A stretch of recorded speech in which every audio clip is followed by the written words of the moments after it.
想给自己与自己安排一场决斗，去洞察内心深处的脆弱。如果说早决定要当个直播台的水手，哪怕分数被人贴在背后，陌生又熟悉，红色线条痕迹，像妈妈的失望和他们的敌意。想真的决定离开家里，那是倾盆大雨，像老师说的那句，该回哪里就回哪里，慢慢的踮脚。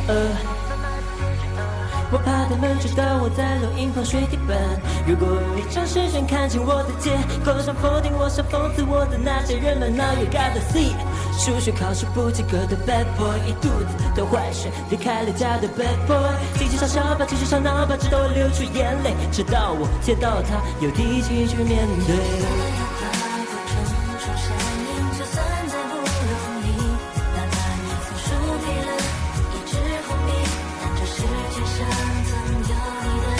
为了打破堆积的成见，你歇斯有点离。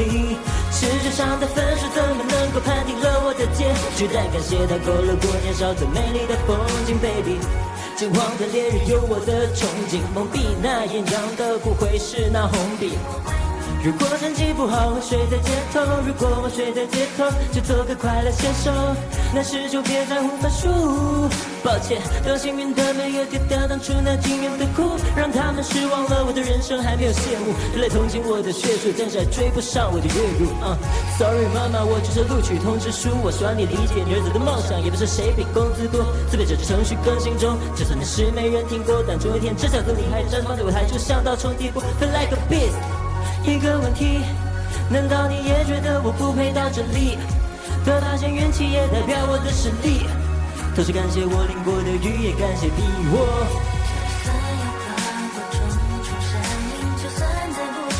就算不容易，